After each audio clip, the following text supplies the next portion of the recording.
Ousmane, les amis. Gamin un peu farceur et insouciant. Dembélé, jeune promesse qui tarde à confirmer. Et si c'était enfin le moment pour Ousmane Dembélé de montrer ce qu'il vaut. Générique.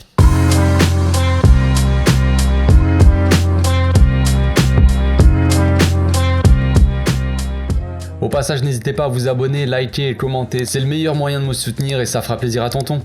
On connaît tous le Dembélé en retard à l'entraînement, le Dembélé blagueur en interview, qui fait rire ses coéquipiers, tout ça. Un peu le cancre de la classe, on va dire, avec beaucoup de capacité, qui a beaucoup de facilité, mais qui, par son comportement, c'est comme à l'école en fait. Par son comportement, voilà, il gâche un peu son talent, parce qu'il est beaucoup trop occupé à faire le clown avec ses camarades de classe. Mais revenons un peu en arrière, tout a été toujours trop facile pour Ousmane. Lui, dès le début, dès sa plus tendre enfance, j'ai envie de dire, à 13 ans, il est repéré par le centre de formation de Rennes, par le club de Rennes, donc il intègre à son centre de formation la Masia de Rennes. Donc le joueur impressionne vite par ses qualités techniques, parce qu'il s'est essayé un peu aussi au futsal, je crois, quand il était plus jeune, donc par ses qualités techniques évidemment, mais ses qualités aussi athlétiques, il a une vitesse folle, hein, on le sait. Donc il impressionne énormément ses coachs chez les jeunes, mais il montre aussi vite quelques problèmes de comportement. En juin 2015, il commence avec la première équipe, il commence avec Rennes donc à être convoqué pour des matchs amicaux, je crois, mais voilà, il n'est pas satisfait parce que le club tarde à lui proposer un contrat pro, son premier contrat pro. Donc vu qu'il tarde un peu,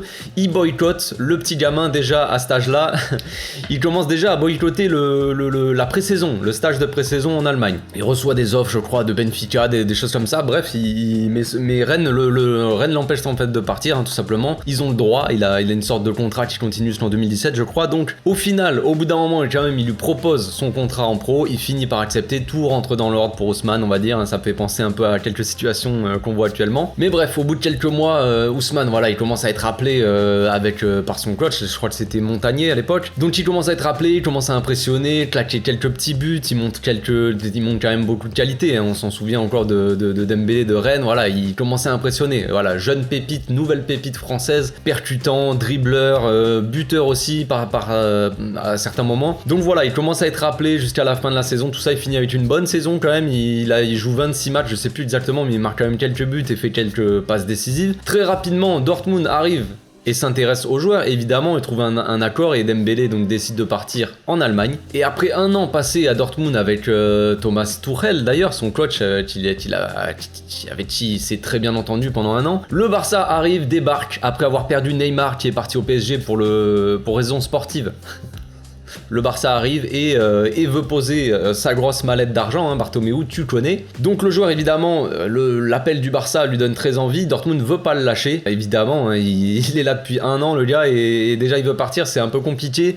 Le joueur décide de boycotter les entraînements, vous avez sûrement suivi cette histoire-là, tout ça, c'était assez mal passé. Et donc le Barça finit par poser beaucoup trop d'argent, mais à poser l'argent, Dembélé arrive au Barça, les étoiles plein les yeux, voilà, il découvre quand même le très très haut niveau, on va dire, parce que Dortmund, je veux pas leur manquer de respect, mais voilà, c'est un très bon club, mais t'arrives au Barça, c'est pas la même chose, c'est pas la même histoire derrière, le même club, c'est pas la même pression non plus, que ça soit les médias, les supporters, et c'est pas le même vestiaire, tout simplement. Il y a des très bons joueurs à Dortmund, mais t'arrives au Barça, t'as Messi, t'as Busquets, t'as Piqué, Iniesta, voilà, c'est pas la même chose. Donc à ce moment-là, il a 20 ans, le petit Ousmane, hein, très jeune, manque quand même d'expérience, de maturité, tout ça. On verra que c'est important par la suite. Donc voilà, ça fait 1 an et demi qu'il est en pro, le gamin, et voilà, il arrive dans un grand club comme ça, avec toute la pression qu'il y a autour et qui va avec. Après des années à enchaîner les blessures, voilà, et des actions sorties aussi de nulle part, hein, d'une autre planète, j'ai envie de dire, parce que quand même, il nous a fait des belles choses, le Ousmane. Mais voilà, il nous a fait galérer. Lui-même a galéré pendant 5 ans, hein, tout simplement, jusqu'à ce qu'on arrive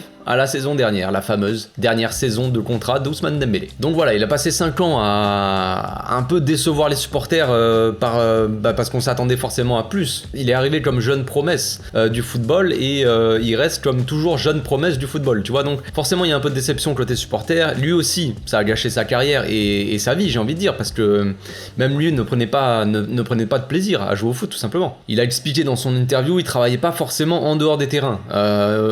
Sur le terrain, forcément, il montrait ses qualités, c'était cool, mais en dehors des terrains, il était pas très sérieux. Il l'a avoué lui-même dans son interview. Il travaillait pas forcément, que ce soit le physique ou même on va dire le travail psychologique, ou en tout cas le travail du jeu, on va dire. Il regardait pas ses matchs, ou tu vois, ce genre de truc. Donc il s'est mis à faire beaucoup de prévention musculaire, du stretching, tout ça, travailler les ischio-jambiers, parce que voilà, on le sait, il a eu énormément de blessures à répétition, ça n'arrêtait jamais, donc voilà, il s'est mis à travailler sérieusement, tout simplement pour éviter toutes ces blessures-là qui lui ont gâché la vie depuis qu'il est au club. Il a dit qu'à l'époque, il était trop jeune et il se rendait pas vraiment compte, il prenait pas ça au sérieux en gros. Peut-être aussi parce que depuis le début de sa carrière, le gars, il a énormément de facilité, donc il se dit, j'ai pas besoin de travailler. C'est comme les génies, on va dire, tu compares ça aux génies quand t'es à l'école, et le gars se repose sur ses acquis, tu vois, il se dit dans tous les cas, moi je suis bon, j'ai pas besoin de bosser pour avoir 20, tu vois, sans bosser, j'ai 14 de moyenne, voilà, moi ça me satisfait. Et là, le Ousmane, c'était un peu ça, tu vois, sauf que lui, il descendait à une moyenne quand même bien en dessous, mais bon, tu vois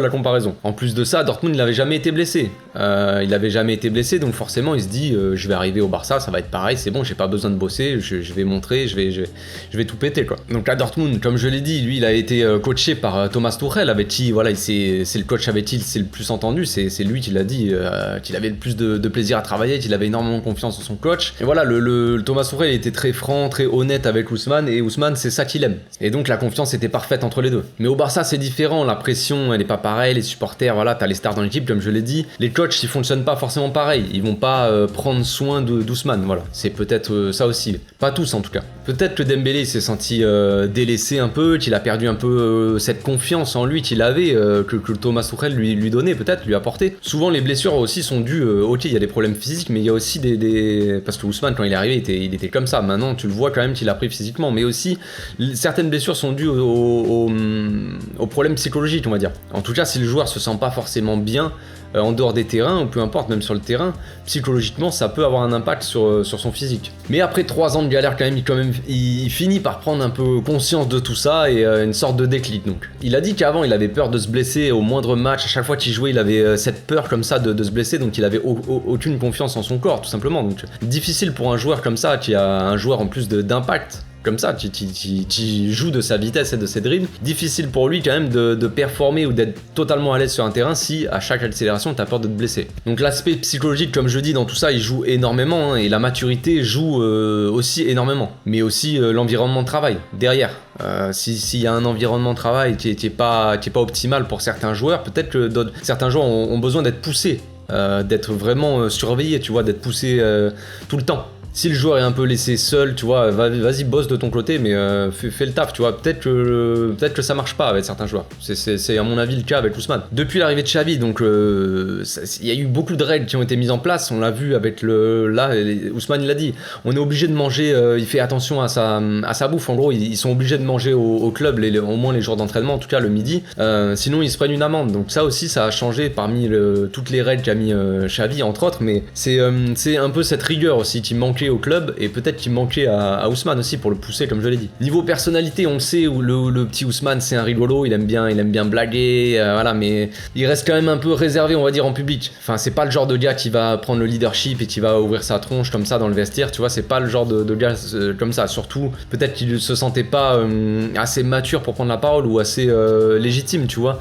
Quand dans le vestiaire, comme je l'ai dit, t'as Piqué, Busquets, Iniesta, Messi, Suarez, tu vas pas débarquer comme ça, oh les gars, ça va se passer comme ça. Non, tu vois, c'est pas forcément, tu n'as pas cette maturité ou même l'expérience pour te sentir légitime. Mais depuis que Xavi est arrivé, on le sait, voilà, il y a cette relation de confiance qui s'est installée dès le départ, un peu à l'image de celle qu'il avait avec Tuchel, donc avant, et c'est loin d'être une coïncidence si justement le joueur revient à son niveau petit à petit. Xavi l'a mis en confiance assez rapidement, tout de suite, quasiment dès qu'il est arrivé, il lui a accordé beaucoup d'attention. Il a dit, Ousmane, avec du travail, il peut devenir le meilleur joueur du monde, tout ça. Il y avait beaucoup de soutien, beaucoup de confiance à apporter aux joueurs, et beaucoup de motivation aussi. On sait Xavi, voilà, ça reste un coach, il va pas dire ça, c'est le meilleur joueur du monde, c'est aussi pour motiver le joueur, tu vois. C'est pas uniquement, peut-être parce qu'il le pense ou quoi, c'est aussi pour avoir une réaction chez le joueur. Mais derrière, du coup, Ousmane, lui, ça lui a peut-être fait un petit déclic, où ça lui a fait comprendre certaines choses. Il s'est mis à bosser plus sérieusement, et à bosser comme jamais il l'avait fait auparavant, du coup. Sur et en dehors des terrains, Xavi le poussait à fond, que ça soit aux entraînements, où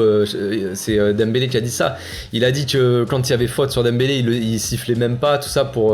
Enfin, c'est un peu pour le piquer au vif, tu vois, pour le chercher un peu le provoquer, pour essayer justement de provoquer une réaction chez le joueur, tu vois. Donc Ousmane, lui, après les matchs, il revisionne souvent ses matchs avec Xavi et son adjoint, son frère, pour voir ce qui va pas, tu vois, tout s'il a fait de bien, s'il a fait de pas bien, et voilà, ça change aussi avec ce qu'il y avait avant. Et les résultats sont là au final, depuis la saison dernière, plus précisément depuis l'arrivée de Xavi, comme je le dis, hein, c'est souvent, ça correspond souvent à ce moment-là, hein. De toute façon, Ousmane, lui, montre un autre visage, clairement. Il commence à montrer le vrai Dembélé, celui qu'on attendait, celui qu'on avait vu avec Dortmund, et qui avait montré plein de promesses, mais un Dembélé quand même un peu différent, un Dembélé encore plus fort, on va dire. Parce que le Ousmane, on connaît ses qualités, physique, tout ça, technique, tout ça, mais au Barça, ça suffit pas, on le sait. Je l'ai dit à maintes reprises, les amis, je l'ai dit plein de fois, il suffit pas d'avoir des qualités athlétiques et techniques pour être un bon joueur au Barça. Il faut aussi connaître le jeu, être intelligent sans ballon. Surtout, principalement. Si tu comprends pas le jeu sans ballon, si tu comprends pas le jeu du Barça, le jeu de position, ça va être compliqué pour le joueur et tu seras un peu limité sur le terrain. Tu pourras pas apporter pleinement, vraiment participer pleinement au jeu. Et donc c'est encore plus criant depuis l'arrivée de Xavi. On sait avec Koeman c'était un peu plus simple, on va dire. Là, avec l'arrivée de Xavi, ça complique un peu plus les choses pour les joueurs. Je sais, enfin,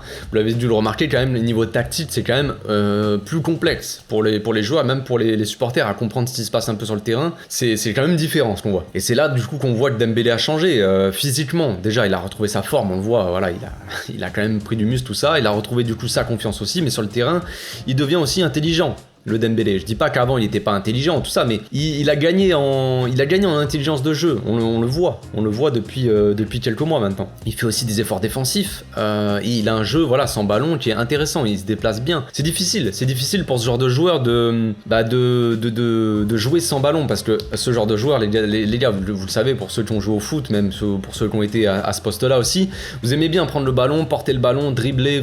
Si vous êtes un joueur un peu comme Dembélé, vous avez des qualités de vitesse et de dribble, vous aimez un peu briller, vous aimez prendre le ballon, donc dribbler un peu 2, 3, 4 joueurs et faire un peu le gars sur le terrain, t'as compris, tu vois, t'aimes bien un peu briller. Donc difficile pour ce genre de joueur de s'effacer de temps en temps ou de faire des choix plutôt de passe, on va dire. Bon, on le sait, Dembélé c'est quand même un bon passeur, mais je veux dire, des fois il va pas en faire trop, des fois il va en faire trop, mais ça reste un joueur de percussion, donc normal, mais des fois voilà, il va s'effacer un peu. Vous me direz, c'est peut-être un mauvais exemple quand on voit le match le week-end dernier, où au lieu de la passer à Lewandowski, il va faire l'action en solo, il va essayer de marquer, il se foire. Mais justement, ce qu'il a montré le week-end dernier, les amis, c'est aussi une marque de prise de responsabilité en fait. À part le fait qu'il frappe encore des fois dans les tribunes, tout ça, ok, mais il montre que il prend ses responsabilités tout simplement. Et ça fait toute la différence. Par le passé, ok, voilà, il l'a déjà fait. On se souvient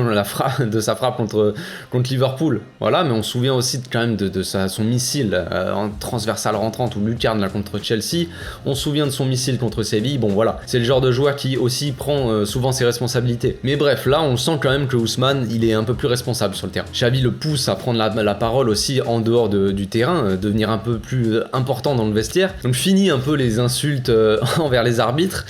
vous avez sûrement le souvenir sur l'équipe là en Coupe d'Espagne. Et fini les tranquillos de quoi, toi. Ce genre de truc, tu vois, peut-être qu'on le voit un peu moins aussi, peut-être qu'on a un Dembélé un peu plus mature. Ousmane revient après sa signature, il débarque dans le vestiaire, premier entraînement, il arrive et il dit les gars, moi je veux être capitaine.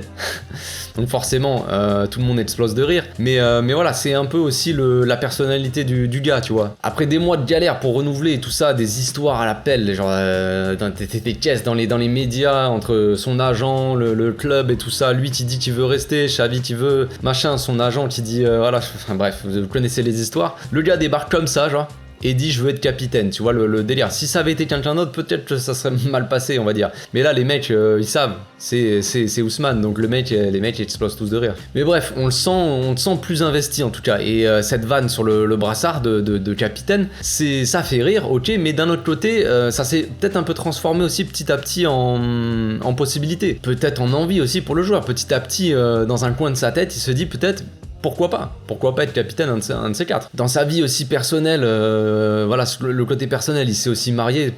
petite parenthèse personnelle, mais bon, ça on s'en fout. Mais aussi le fait de se marier aussi, ça peut-être ça l'a responsabilisé, ça l'a fait gagner peut-être en maturité, tout ça.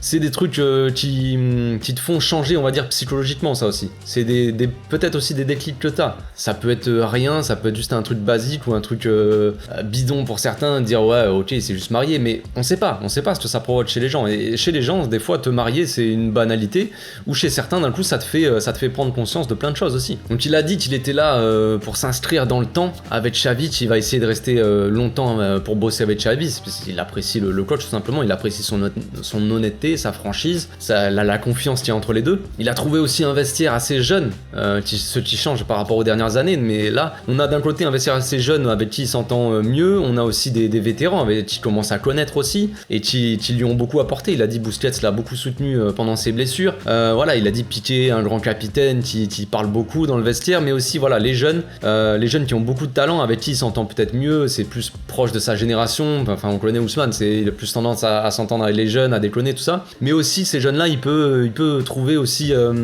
une sorte de rôle à avoir avec eux, une sorte de guide, tu vois, se dire peut-être que j'ai l'âge maintenant pour guider un peu ces jeunes. Ok, ça peut faire rire comme ça, mais c'est aussi une possibilité. Peut-être que le gars se dit, bon, j'ai 25 ans, j'arrive peut-être maintenant à mon top de ma carrière au niveau de mon âge, tu vois, ça correspond un peu. Je commence à avoir de l'expérience, tout ça. Il m'est arrivé plein de couilles, niveau blessure, tout ça, plein d'histoires. Peut-être que je dois un peu guider aussi ces jeunes pour pas qu'ils fassent les mêmes erreurs ou voilà, tout simplement. C'est aussi un nouveau rôle qu'a Ousmane, et en plus de ça, avec l'arrivée de Lewandowski, un nouveau leader dans le vestiaire, un mec qui a de l'expérience, qui lui aussi a joué à Dortmund, donc ça leur fait un point commun. Peut-être que ça aussi, ça va tu vois, il a d'un côté son nouveau rôle peut-être de guide envers les jeunes un peu, Gavi par exemple, qui est quand même assez jeune, 18 ans, Pedri, tout ça, et d'un autre côté des leaders comme Busquets, Piqué, Lewandowski, qui prennent la parole, surtout Lewandowski, qui lui explique vraiment, qui lui apporte toute son expérience en fait, et ses connaissances dans le jeu, quoi. Rajouter à ça en plus beaucoup de concurrence aux ailiers, on a en dessous Ferran, Rafinha, et ça apporte énormément de concurrence. Le joueur dit que la concurrence c'est bien pour l'équipe, tout ça, et c'est le cas, ça pousse les joueurs à fond, ça pousse Ousmane à fond, à se donner à fond pour être le premier choix de Xavi. En plus de ça, vu que lui se pousse à fond, se donne à fond, ça pousse aussi les autres joueurs à se donner à fond, donc c'est bien pour Ousmane, c'est bien pour le Barça, et c'est bien pour tous les joueurs, tout simplement. Dans son interview, on sent un peu un nouveau Ousmane, un joueur qui est arrivé à maturité, en pleine confiance, qui aspire à tout gagner maintenant, cette saison déjà, avec les trophées avec le Barça, mais aussi avec l'équipe de France. On sent qu'il peut le faire déjà, mais voilà, la Coupe du Monde arrive dans quelques mois, et l'Ousmane, il a peut-être en travers de la gorge ces derniers mois, ces dernières années avec la France. Déjà la Coupe du Monde, bon, il a gagné la première Coupe du Monde, c'est bien, enfin sa première Coupe du Monde, mais il n'avait pas énormément brillé pendant la Coupe du Monde, il n'avait pas énormément joué non plus. Il arrive à l'Euro avec un peu plus d'expérience, tout ça, on se dit peut-être que Ousmane va enfin briller avec l'équipe de France. Il se blesse rapidement, après ça, plus de convocation, et après avec ses histoires avec le Barça. Donc là, on sent un nouveau Ousmane qui fait le plein de confiance, tout simplement, et qui a des objectifs clairs aussi. Tout gagner, tout remporter avec le Barça, avec un effectif quand même beaucoup plus complet que ces dernières années, et enfin briller avec son pays, tout simplement. C'est peut-être la dernière étape pour lui d'ailleurs, l'objectif ultime, même s'il dit que il en fait pas toute une pression, il pense pas à ça, il pense d'abord à son jeu, mais peut-être que c'est dans un coin de la tête. Briller enfin avec son pays, c'est peut-être l'objectif ultime pour un joueur. Cette nouvelle saison, en tout cas pleine de défis, s'annonce plutôt grande pour lui. Il en a les capacités, c'est peut-être le moment aussi de prouver à tout le monde que Ousmane, le gamin un peu insouciant, est devenu un homme, et que la renaissance de Dembélé est arrivée, les amis. Voilà, c'est tout pour aujourd'hui, j'espère que ma vidéo vous a plu. Petite vidéo spéciale pour Ousmane, voilà, il a fait son interview, j'avais envie de faire une petite vidéo sympa, pleine d'espoir sur lui. J'espère donc que ça vous a plu, on se retrouve demain pour l'avant-match de Ligue des Champions. D'ici là, portez-vous bien, passez une très bonne journée. Ciao.